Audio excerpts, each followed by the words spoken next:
प्रेक्षकांनो, लक्ष्मीच्या पावलाने या मालिकेचा रिव्ह्यू आज पण खूप खूप कॉमेडी आणि एवढे हसाल तुम्ही पोट धरून की विचारूच नका। सुरुवातीला आपण बघतोय हे आबा विचारत असतात अद्वैतला की आपलं नवीन कलेक्शन त्या नारायणला आवडलं की नाही। मग अद्वैत म्हणतो हो आबा, त्यांना खूप आवडलंय। इनफॅक्ट त्यांनी शहरातल्या लोकांसोबत एक सर्वे केला, लोकांना काय हवंय हे त्यांनी विचारलं, त्यानुसार त्यांना अंदाज आहे की ही डिझाईन सुपर हिट होणार आहे। आता कला गालातल्या गालात हसते। आता हे आबाजी म्हणतात डिझाईन तर खरंच सुंदर आहेत रे अद्वैत, परंपरा आणि आधुनिकतेचा बरोबर वापर केलाय। सरोज तर इथे नाहीये, मग तुझ्यावर फार कामाचा भार पडत असेल ना। अद्वैत म्हणतो हो आबा, जरा भार पडतोय पण मी करतोय मॅनेज। म्हणतात अद्वैत त्या स्वामीनाथनचं काम तोंडावर आलंय, त्याच्याकडे दुर्लक्ष करू नको। मग अद्वैत सांगतो हो स्वामीनाथन येणार आहेत आज ऑफिसला, आमचं प्री लॉन्च आहे। मग ही लगेच विचार करायला लागते, नाही ना आज स्वामीनाथन येणार आहेत वाटतं ऑफिसमध्ये, काही करून मॉडेलिंग विषयी त्यांच्याशी बोलायला पाहिजे, राहुलला कन्व्हिन्स करायला हवं। आता तेवढ्यात तिथे डॉक्टर आलेत अद्वैतसाठी। मग आता आबा म्हणतात डॉक्टर साहेब तुम्ही? आता हे डॉक्टर म्हणतात हो, मला अद्वैतने फोन करून बोलवलं। आबा काळजी करतात आणि म्हणतात अरे अद्वैत काय झालं बाळा, तुझी तब्येत खराब आहे का? मग अद्वैत म्हणतो नाही नाही आबा, रुटीन चेकअपसाठी बोलवलंय मी, काय ना कामाच्या लोडमुळे चेकअप करायला वेळ मिळत नाही ना, पुढे पण काम असणार आहे, चला आपण खोलीत जाऊया। आता तो खोलीत घेऊन जातो अद्वैत डॉक्टरांना। कला विचार करते ह्याने का बोलवलं असेल घरी डॉक्टरांना, ह्याला काही त्रास होत असेल का? आबाजी म्हणतात हा पोरगा ताकास तूर लागू देईना, काय झालं याला काय माहिती, सरोज बी गावात नाही आज। रजनी काकू पण काळजी करत असतात। आता ही कला म्हणते आजोबा मी जाऊन बघते।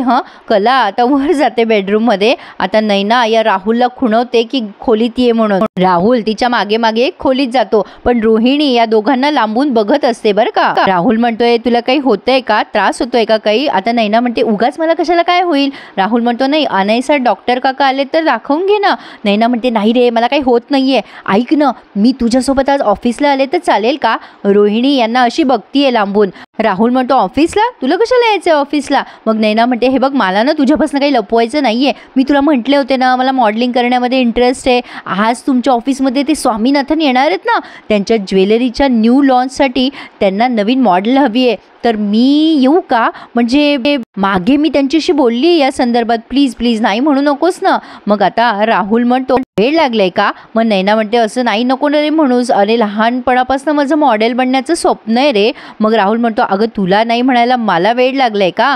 अगं तुला हवंय तर कर, तुझ्या करिअरचा तू विचार करायलाच हवा, हे प्रेग्नन्सीसाठी काही थांबायची गरज नाहीयेस तू नैना, तुला पाहिजे ते कर। नैना लगेच त्याला थँक्यू म्हणते। आता रोहिणीला कळे ना की नेमकं यांचं चाललंय काय। मग आता राहुल म्हणतो नैना तुला जी संधी मिळाली आहे ना त्याचं मी सोनं करून घेणार आहे। आता तो रोहिणीला पण डोळ्याने खुणवतो लांबून, रोहिणीला कळे ना की यांचं काय चाललंय। असो पण आता काजल भाई आलेत जरा त्यांच्या कामावरती आणि सोहमला बघून विचार करते शिट हा कशाला आला पुन्हा इकडे। सोहम तिला आवाज देऊन म्हणतो एक्सक्यूज मी, मला जरा ऑर्डर द्यायची, आणि खूप साऱ्या पदार्थांची ऑर्डर तिला देतो। 3 पिझ्झे, एक व्हेजी डिलाइट, एक लावा चॉकलेट आणि तिन्हीचे तिन्ही चीज पिझ्झे, असं त्याने भली मोठी ऑर्डर दिली। जम्बो कोल्ड्रिंक द्या, मिल्कशेक द्या। आता काजल म्हणते ए बाबा तू, आता सोहम म्हणतो हां मी जी ऑर्डर दिली ती लक्षात येते ना तुमच्या? मग आता काजल म्हणते तू काय भंकच करतोय का, एवढं जेवण मागून तू खरंच खाणार आहेस? सोहम म्हणतो एक्सक्यूज मी, तुम्हाला काय करायचं त्याच्याशी, तुम्हाला ऑर्डर दिली आहे ना, तुम्ही तुमचं काम करा, मला काही हवं असेल अजून तर मी मागेल तुम्हाला,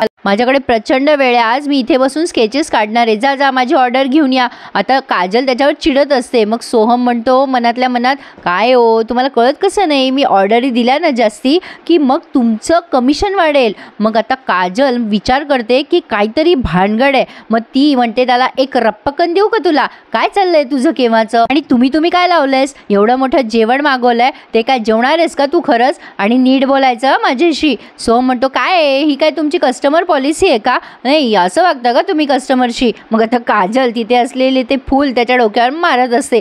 आता सोहम म्हणतो ए अरे काजल भाई असं नका वागू, तुम्ही अशा वागल्या ना तर या जॉबवरनं तुमचा टाटा बाय बाय होईल, तुम्हाला काय साधी गंमत कळत नाही का, वेडाबाई आहेस तू। अरे यार काजल भाई तुझी मदत करायसाठी करतोय ना आपण, तुझं डोकं म्हणजे ना त्या पिझ्झा ओव्हन पेक्षाही गरम आहे।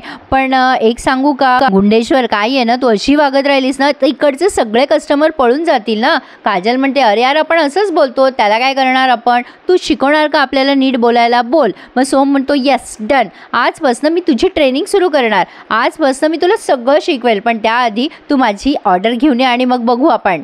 चलो फिर डील. मग काजल म्हणते डील. आता ही ऑर्डर घ्यायला गेली आहे, पण आता खरी मजा तर अद्वैतची आली आहे.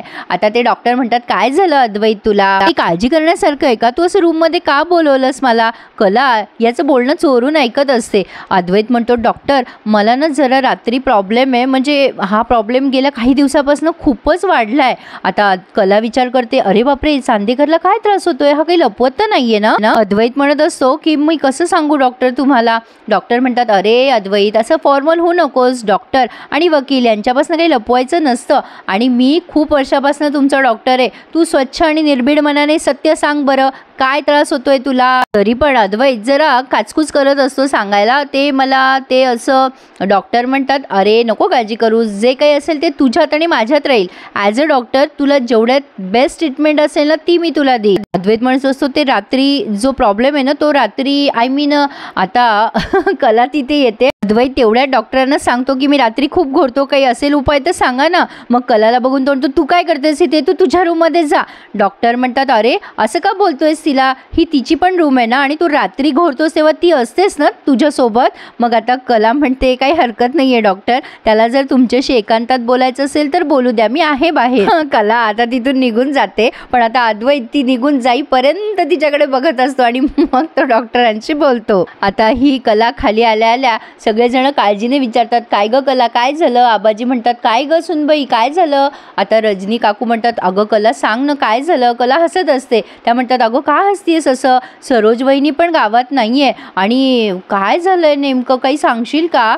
मग आता ही कला म्हणते रजनी मॅडम नका एवढी काळजी करू, तो आला ना खाली की तो सांगेल काय झालंय ते, मी एवढंच सांगते की काळजीचं काही कारण नाहीये. तेवढ्यात आता डॉक्टर खाली आलेत. मग आबाजी म्हणतात काय झालं डॉक्टर आमच्या अद्वैतला, ठीक आहे ना तो. आता अद्वैत म्हणतो डॉक्टर तुम्ही व्हा पुढे, मी तुम्ही सांगितलेलं लक्षात ठेवेल. आता या रजनी काकू म्हणतात काय रे अद्वैत काय झालं, रुटीन चेकअपसाठी तू असं एकदम डॉक्टरांना बोलवणार नाही, काय झालं सांग ना. मग आता डॉक्टर गेल्यानंतर हा अद्वैत म्हणतो अगं काकी काही झालेलं नाहीये अगं, आणि अशा गोष्टी सांगायला मी काय लहान आहे का. आबाजी म्हणतात अरे अद्वैत ती काळजीपोटी विचारते ना तुला. अद्वैत म्हणतो हो आबा मला कळतंय, पण मला काही झालेलं नाहीये हे सांगतोय ना मी, एवढं पुरेसं नाहीये का, मी आलोच डॉक्टरांना जरा सोडून येतो. आता हा अद्वैत जातो त्या डॉक्टरांना सोडवायला. आता आबाजी कलाला म्हणतात सुनबाई सांग बरं तू काय झालंय नक्की. की कला म्हणते आजोबा खरंच तो सांगतोय तसंच आहे, काळजी करण्यासारखं काही कारण नाही, पण मगाशी मी म्हटले ना तो रात्री खूप घोरतो, त्याला त्याचंच जास्ती टेन्शन आलंय, माझी झोपमोड झाली ना रात्री त्याच्या घोरण्यामुळे. आणि आजोबा तसंही माणूस दमला की घोरतोच, पण हा मिस्टर परफेक्शनिस्ट आहे ना, म्हणून त्याने लगेच डॉक्टरांना बोलवलं आणि हा प्रश्न तिथल्या तिथे सोडवायचं ठरवलं. आबा हसतात आणि म्हणतात एवढंच नवं, मग ठीक आहे. पण आता पुढचा सीन तर थोडासाही स्किप करू नका, एवढी मजा आली आहे. आता अद्वैत आलाय तिथे. मग रजनी काकू म्हणतात काय रे अद्वैत किती घाबरवलंस आम्हाला. मग आता ते श्रीकांत म्हणतात काय रे अद्वैत तुझी पण कमाल आहे, एवढूशा कारणासाठी कोणी डॉक्टरांना घरी बोलवतं का. आता अद्वैत कलाकडे रागाने बघतो आणि म्हणतो तुला कोणी सांगितलं होतं नसतं आगाऊपणा करायला, त्याच्यामुळेच मी तुला नाव दिलंय अति आगाऊ म्हणून. कला म्हणते एकतर तू सगळ्यांना काळजीत टाकलंस, एवढं होतं तर नीट उत्तर द्यायचं असतंस ना. अद्वैत म्हणतो मग माझं मला ठरवू द्यायचं असतं ना काय सांगायचंय सगळ्यांना, तू मुद्दामून केलास ना मला खाली पाडण्यासाठी. कला म्हणते हे बघ मी काही केलेलं नाहीये, मुळात मी सांगतच नव्हते, मला वाटलं तू येशील आणि उत्तरं देशील, पण तू काय केलं सगळ्यांना उडवून लावलंस. कळतं ना चांदेकर काय होतं घरात असं अचानक डॉक्टरांना. घरात जेव्हा डॉक्टर चेक करत असले ना की बाहेर सगळ्यांचं काय होतंय कळतंय ना तुला चांदेकर, बाहेरच्यांची काय अवस्था होते ते. अद्वैत चिडतो पुन्हा आणि म्हणतो हे बघ मला सगळं कळतं, तू मला हे सांगायची गरज नाहीये. आणि मी माझ्या रूम मध्ये होतं ना, माझ्या ट्रीटमेंट विषयी मी माझ्या डॉक्टरांशी माझ्या रूम मध्ये बोलत होतो, तुला काय प्रॉब्लेम आहे, it's none of your business. आता कला म्हणते मी माझ्यासाठी माझ्यामुळे झालं ना तुझं पुन्हा सुरू, याचीच वाट बघत होते मी. हे बघ मी जे सांगते ना ते नीट ऐक. हे बघ हे घर आहे, या घरामध्ये कुटुंब आहे, कुटुंब म्हटल्यावर कुटुंब काळजी करणारच. मग हा अद्वैत म्हणतो हो हो माझं कुटुंब आहे ना, माझी काळजी करताय ना, आणि माझं कुटुंब माझ्या जन्मापासून मला ओळखतं. आणि बाय द वे माझा प्रश्न होता ना, मी बघितलं असतं काय सांगायचं ते.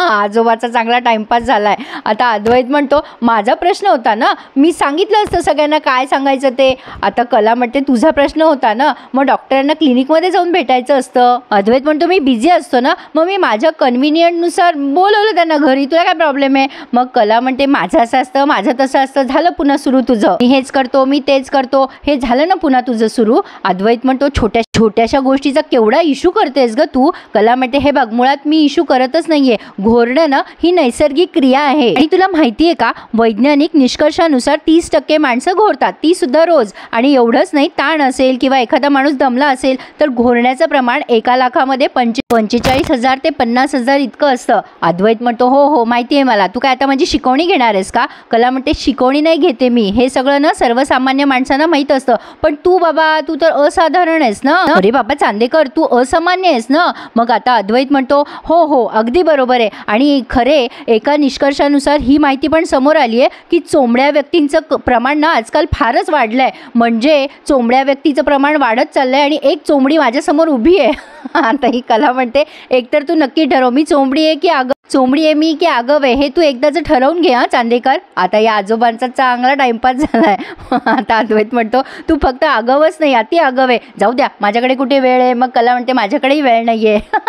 आणि हे दोघंही निघून जातात. पण हे सगळेजण एवढे हसायला लागतात यांना की विचारू नका. प्रेक्षकांनो अद्वैत आणि कलाच्या या भांडणासाठी एखादा लाईक तर होऊन जाऊ द्या. भारी भांडते ना मी पण त्यांच्यासारखी, म्हणजे छान कॉमेंट्री करते. असो तर आता ही काजल आणि सोहम बाहेर भेटलेत आणि सोहमने तिला जरा धडे दिलेत, म्हणजे कस्टमरशी असं वागायचं तसं वागायचं. म्हणजे काजल म्हणते मला कळत नाहीये नेमकं कसं वागायचं. आता सोहम तिला शिकवतो, हे बघ कस्टमर हा कस्टमर असतो, म्हणजे आमच्याकडे जर एखादा कस्टमर आला तर आम्ही त्याला देव मानतो, आपण त्याला अगदी तसंच ट्रीट करायचं. काजल म्हणते म्हणजे नेमकं काय करायचं. मग आता हा सोहम सांगतो की त्यांना काय हवं आहे जाणून घ्यायचं आहे, त्यांच्याशी नीट पोलाइटली बोलायचं, म्हणजे काय नको काय नाही. मग आता ही काजल म्हणते तो नीट बोलला तर ठीक, नाही तर आपण त्याच्या कानशिलात लगाव. मग सोहम म्हणतो नाही नाही असं नाही करायचं, यामुळे तुमचा जॉब जाऊ शकतो काजल भाई. काजल म्हणते बाप रे किती कॉम्प्लिकेटेड असतं ना, म्हणजे आतापर्यंत फक्त हॉटेलमध्ये जायचं आणि खाऊन बाहेर पडायचं एवढंच कळत होतं मला. सोहम म्हणतो असंच असतं, पण मी आहे ना, मी सगळं शिकवेल तुला.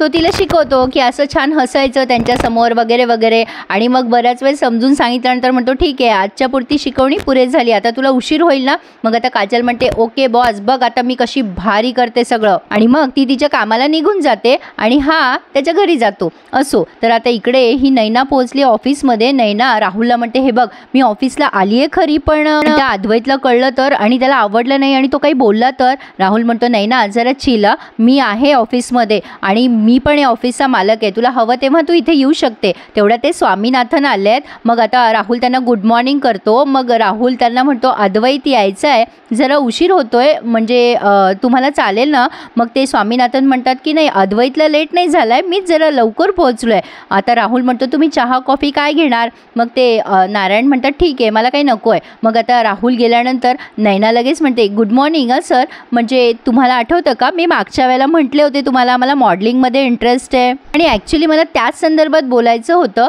इफ यू डोंट माइंड, म्हणजे तुम्ही नवीन कलेक्शन लॉन्च करताय ना, त्यासाठी तुम्हाला शूट वगैरे करावं लागेल, मॉडेल हवी असेल, ते काम मी केलं तर चालेल का. आता ते स्वामीनाथन म्हणतात काय तुम्ही, आणि ते विचार करायला लागतात. तर पुढच्या सीनमध्ये पुन्हा कला आणि अद्वैत दाखवलेत. कला अद्वैतचा डब्बा भरत असते. आता हा तारा तिथून निघून जात असतो. कला त्याला थांबवते आणि म्हणते थांब चांदेकर. आता अद्वैत म्हणतो का माझी टर उडवायची बाकी राहिली आहे का अजून. कला त्याला म्हणते नाही तुझा डब्बा विसरतोयस तू घेऊन जा. आता अद्वैत तिच्याकडे बघतो आणि म्हणतो तू ना माझ्यासाठी काही करायची गरजच नाही आहे, इनफॅक्ट ना तू माझ्याशी बोलूच नकोस, ठेव तिकडे डब्बा, मी माझ्या हाताने घेईल. आता कला खाली ठेवते डब्बा. आता हा तो त्याच्या हाताने डब्बा उचलतो. मग कला म्हणते 1 मिनिट थांब जरा. अद्वैत पुन्हा तिच्याकडे वळतो आणि म्हणतो काय चाललंय तुझं सारखं सारखं, थांब थांब, तुला मला टोमणे मारायचे आहेत ना, मारून घे. तुझ्या मनात खूप धुसफुसत असेल ना, मार मार टोमणे मार, म्हणजे मी शांतपणे निघून जाईल. मग आता कला म्हणते टोमणे नाही मारायचे तुला, रुमाल द्यायचा राहिलाय. आता ही कला अशी त्याच्या हातात रुमाल देईना.